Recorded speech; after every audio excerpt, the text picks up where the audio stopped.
and welcome to Season 5 of Teaching Matters, a podcast from the Psych Sessions Network.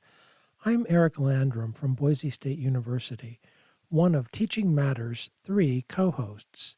My other 2 co-hosts are Susan Nolan from Seton Hall University and Adeyinka Akinseler-Smith from City College of New York. And we do say goodbye to another co-founder of this podcast, Asani Sewell, in episode 6 of this Season 5. These 10 episodes of Season 5 were recorded from July 2022 through March of 2023 and are released on 10 consecutive Saturdays in 2023, starting on March 18th and continuing through May 20th. Oh, the places we'll go. We'll open with a current discussion of AI and ChatGPT. Then we'll harken back to mid-2022, where we had multiple conversations with different members of the Society for Teaching of Psychology, that's STP, and different task force leaders about their work. We'll chat about career transitions and changes, one time generically and one time specifically, as podcast co-founder Asani Sewell joins us, sadly, for the last time, as a regular, and discusses her departure from the podcast. In the remaining episodes, we discuss other classic topics that are, yes, beyond teaching. How do we handle students and other professionals and how they address us? We talk about the rituals of higher education and how they relate to our regular daily lives, with special meaning for Eric. A discussion about the special skill of peer reviewing, and then a discussion about applying for honors and awards. Why it's good for you, your department, and why you should apply as a role model, even if you think you might not receive the award. It's all part of the knowledge and skills that psychology professionals need to know about, the stuff that we are not taught in graduate school. That is, beyond teaching. Welcome to Season 5. Welcome to another episode of Beyond Teaching. I'm Eric Landrum from Boise State University. I'm thrilled to be here today with 2 of my podcast's dear friends and co-hosts. I'm going to let them introduce themselves. I'm Yinka Akinseler-Smith from the City College of New York City. This is Asani Sewell, Legacy Health in Portland, Oregon. And I think we've got an interesting topic to talk to you about this today. We have no idea when our listeners are listening to this. Sometimes in the podcasting world, they say good generic time of the day rather than good morning, right? Because even though we're recording it in an afternoon, who knows? It could be morning, afternoon, or evening when someone's listening to this. But Asani, you had some thoughts that were really thought-provoking. I did. I thought we might have a conversation about professional identity. It's something that I've been thinking about a lot as my co-podcaster hosts know, and also perhaps the audience knows. I've had a transition from academia into healthcare, and so that's going well, I would say. But one thing that I hadn't completely anticipated was the significant shift in identity and my real sort of grappling with who I am now in the profession, how I show up, and things of that sort. So I thought we might talk a little bit about that, because I'm looking at the nodding heads of my co-hosts here, who I think have also had similar questions, ponderings along the way in their careers. So just talking a little bit about professional identity, how we transition, how we show up, how we make sense of those changes when they happen in a career. Well, Asani, I wonder if you just brilliantly, but perhaps accidentally, identified the key, which is transitions. So you transition between your role as a full-time academic to now a full-time private practice clinician. I'm thinking about my transition from a full-time professor to retirement.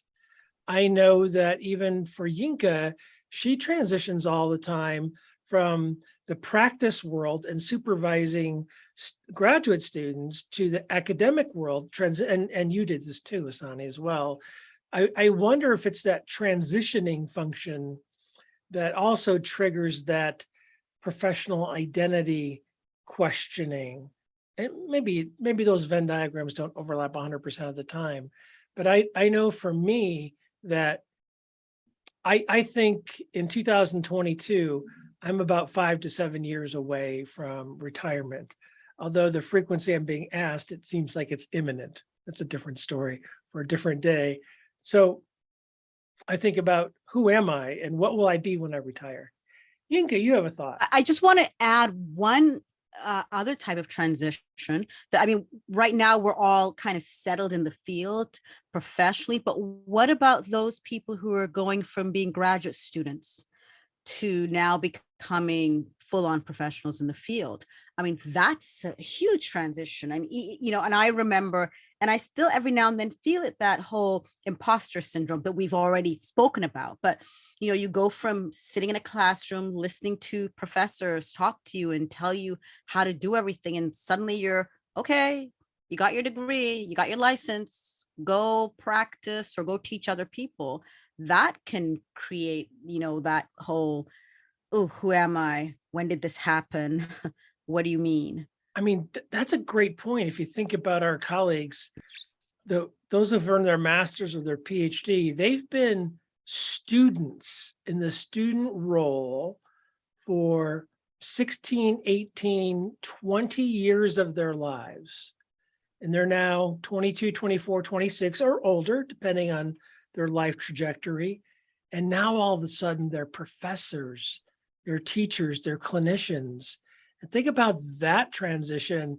And they've got to be struggling for, but I don't know the technical term. A social psychologist would know, right? Because they have names for everything.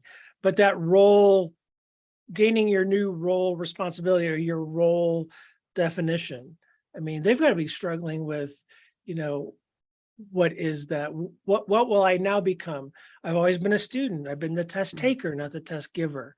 I've been the lecturer listener. Now I'm the lecturer deliverer. Yeah, absolutely. You know, I think that one of the things that I'm finding in my transition that's been, you know, sort of hard to shed is the lens through which I view the world. And I guess I don't have to shed this completely, but I've been an academic for so long that now I'm in my new role. I still feel like I think about things and process and digest things as if I was still in academia. And I find myself sort of trying to make that hard transition to my new life. And it's not as easy. And I think that these other people that we're talking about, graduate students to becoming professors or into professional roles, probably have a similar kind of hardship in a way of having seen the world for so long through certain eyes, as Zinke was mentioning, being in the classroom for so long, now having to be a professional. It's a hard shift to make. And I think it doesn't happen automatically. And it also doesn't happen with force either, whatever that would look like. Sunny, are you comfortable if we dove into that a little bit more for you? I'm stepping into your office, your clinical space, Eric. Yes. Well, this is I'm laying down on your couch because I have no clinical skills, and so Yinka will have to pull us back if I'm crossing the lines. I mean, is it that let's say you're accustomed to students showing you respect in office hours or on campus, but now you have diabetes clients that may not have that similar respect, or maybe you were used to looking at the literature and going into a class and teaching graduate students about evidence-based clinical practices, but maybe your organization doesn't follow those as closely. What can you identify where I don't want to say anxiety, but where the uneasiness might be?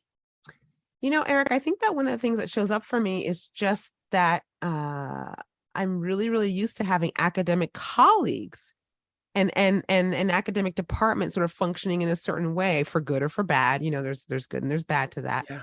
But when you're in a different profession like I am, working in a hospital space, I don't have academic colleagues in the same way. It's really different. And Yinka, I wonder if you have reflections about that piece too. It's just like, you're not just like bopping down the hallway to go talk to so-and-so about this idea. It's just very different. I mean, even the way that meetings are run are just so different in a hospital space versus academic meetings. I know that we always are just like, oh, academic meetings and this and that, but you come to get used to how they function. Like I can plot myself into an academic meeting and I know sort of what it's going to be like. And it's just very, very different now. It's just so different. The thing that I suddenly flashed and started wondering about, Asani, in terms of this coming up now, and I'm not trying to get clinical, but I'm thinking about when we're working with clients, we talk about anniversaries. So here we are. I don't know when your old school semester would start, but here we are in August and the semester is about to start. And I know for myself, for example, I'm about to go on sabbatical. And on the one hand, I am so excited because it's a small kind of transition. I'm not going to be teaching, but I actually have found myself in the last 2 weeks feeling kind of sad that I'm going to miss, even though I'm excited about being on sabbatical, I'm going to miss being in the classroom with my students. And so this shift now where you're going into practice, August now means something different, August/September. The time frames, the 3 or 4 months, however your semester, your term works, is different. Just as the clinical meetings, the staff meetings are different from the faculty meetings. The way you organize your few months, your year totally shifts. And does that mean you're a different person or you're working differently in the field? It is it just suddenly struck me. Yeah, it's disorienting, Yinka, in a way. It is. I would even add that even email is very, very different in academia versus in the clinical world. In academia, I remember one time there was a grad student of mine, who would take like 3-4 days to respond to a message from me. And I had to pull him aside and say, we sort of expect the response is going to be within maybe 48 hours or so if a faculty member emails you. In the hospital setting, you send an email, it could be a week or 2 before you hear something back. It just doesn't work like that. It's just very different. Well, Sani, what I think I'm hearing is that you had scripts that were predictable. So you had these social scripts, and just like Yinka, there's an August script where you start prepping for class. It's kind of like back to school shopping, right? In August you go back and you used to look forward to getting your new markers and your new 3-ring notebooks and back to school shopping. And if you had kids, you got to live vicariously through them, or you saw the neighbors doing back to school shopping, or your nieces and nephews. And we have these scripts, and when you go on sabbatical or when you leave higher ed, you lose that script. And Asani, I was thinking, even when you left other jobs and other institutions, if I remember correctly, you earned tenure twice, right? That's right. Yes. So you left the job, you left an institution, but you kind of had you could use the same script. Correct. You knew how to earn tenure when you left one place to go to another place. And to your credit, you earned it again. Congratulations. I don't know how many people do that, but now you're at a new job where it's not the same script. Yeah. It's not the same meetings. I mean, maybe they do grand rounds instead of a faculty meeting, which is totally different. The email script is not the same. The meeting script is not the same. The professional script is not the same. And now all of a sudden, even though you had changed jobs before, you've changed careers. Yes. Yes. Yeah, you're right, Eric. Absolutely. Careers, And now, colleagues. it's going to take longer for you to get your footing in this new professional identity. I appreciate this conversation. It's so soothing to me because I think I've been a little bit hard on myself for not being able to sort of bounce forward in the ways that I had sort of envisioned. I would also love to hear a little bit more from the two of you about transitions. I know, Eric, you're pondering retirement. Yinka, you've transitioned in different places and things. What things have you learned? What things are you thinking about as you've come into some of these things? Well, I'll let ladies go first unless you're not prepared quite yet, Yinka. If you want to keep checking your Bitcoin stock on your phone, you're welcome to, and I can go. Give you some time to think. I mean, I have gone from clinical to doing a little bit of adjuncting, and then shifting full to academia, and keeping some clinical on the side. In many ways, what you have already talked about and begun to identify, just take me back. I mean, it was a minute ago, but I remember one thing I did was at the time was I negotiated certain things. First of all, I negotiated being able to stay doing the clinical work because I loved it. So I negotiated 1 day a week there. And then it turned out I didn't realize, but I had to, have that in my contract at City. Like you have to, the whole not being everywhere at the same time. But I also negotiated with the clinic that I did not want to attend staff meetings because I was only going to be there 1 day a week and I wanted my time to be well spent.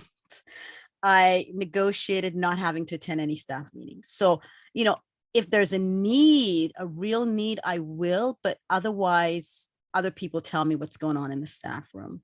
And that way I can only do one kind of meeting, which is the one that I'm available for full time.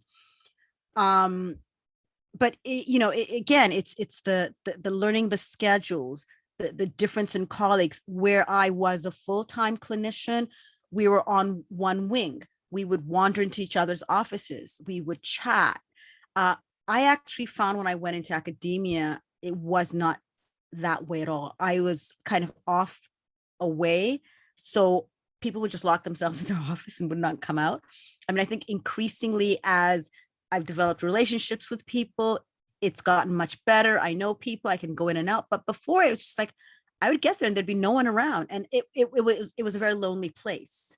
So over time that has changed. But initially, that was kind of my reverse. And just, again, the different politics, different people, it took adjusting. And so, I guess the lesson that I would want to pass on to you is give yourself time. Be kind to you. Thank you, Yinka. Really appreciate your insights. Eric, wise one, Yeah, Eric.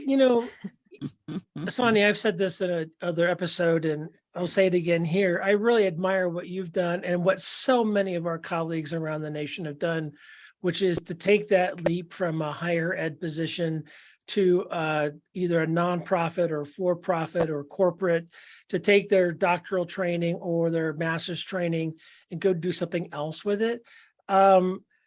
I don't know what the technical name for this is, but I am pretty much a wuss.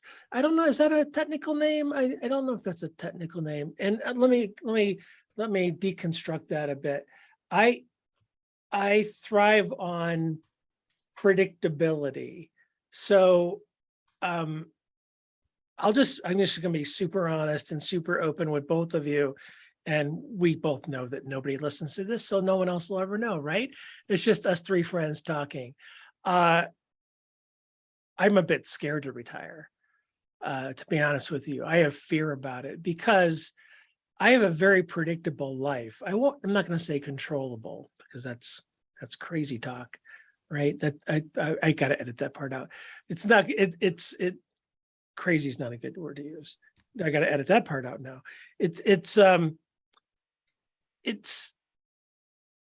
I like predictability. I have a high amount of predictability here. I have no idea what retirement will look like. Being a college professor is, generally speaking, still a respectable profession.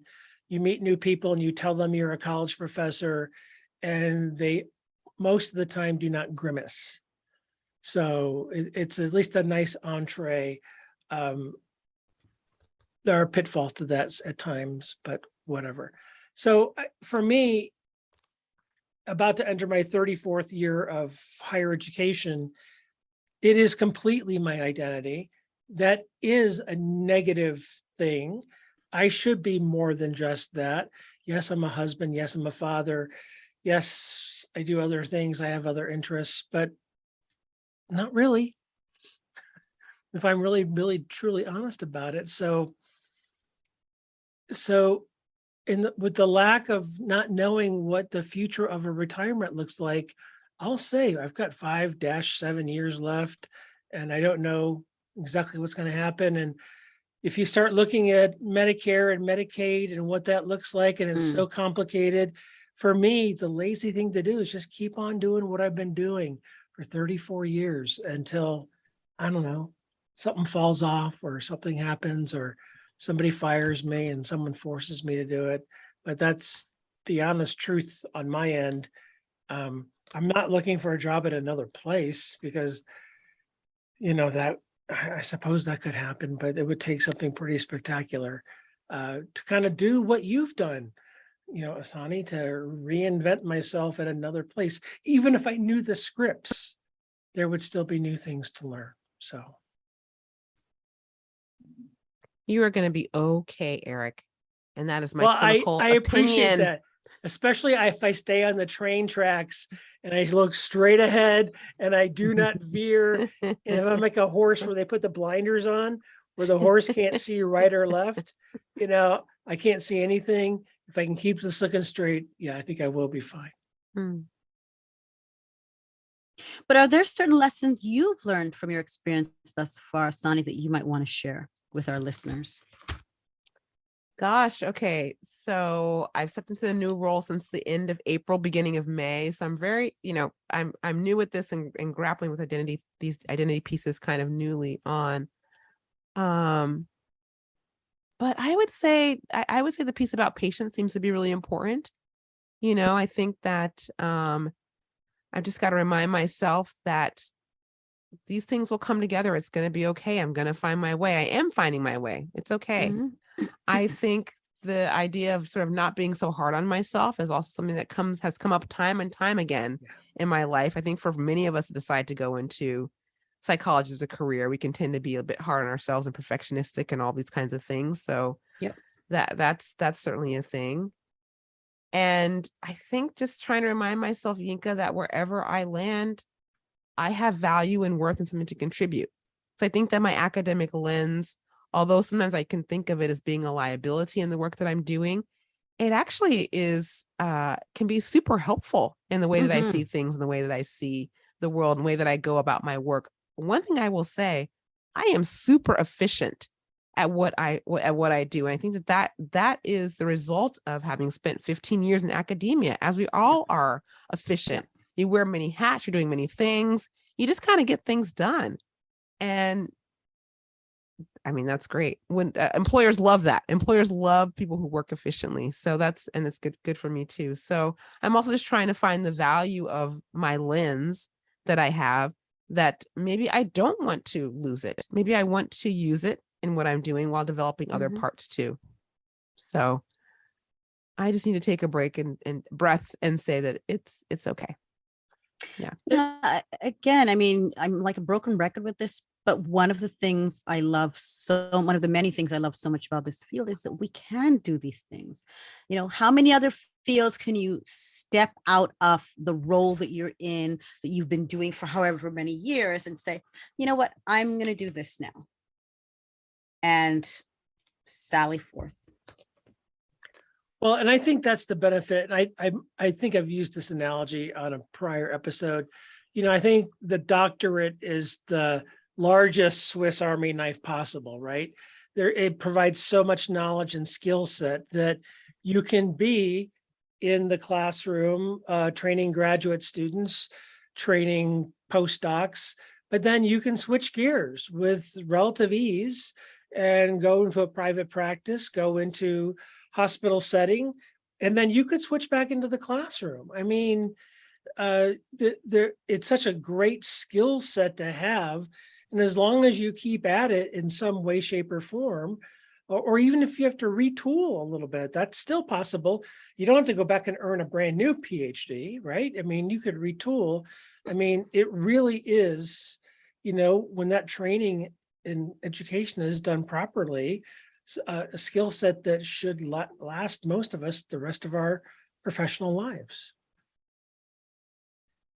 Very true. Very true. Definitely bring those research skills into, looking up the best things for your patients, your clients. You're providing them psycho ed often. That's teaching them in new ways. Absolutely. Really cool. Well, my thanks to you both. I just come here to feel better about myself. That's why I join these conversations. I'm feeling great. So thank you. Well, and one more thing to add, Asani, to the list of things you're talking about, I would imagine you also have a really strong support system around you that also Yes. helped with your transition. Absolutely. Friends and family members, I think, I would imagine Mhm. it helped also allowed you to make that leap a little bit more comfortably. This is really true, Eric. Yeah, absolutely. And that matters. Yeah, absolutely. Absolutely. Well, thank you, friends. This has Oh. been good. All Thank you right. for giving us such a great topic.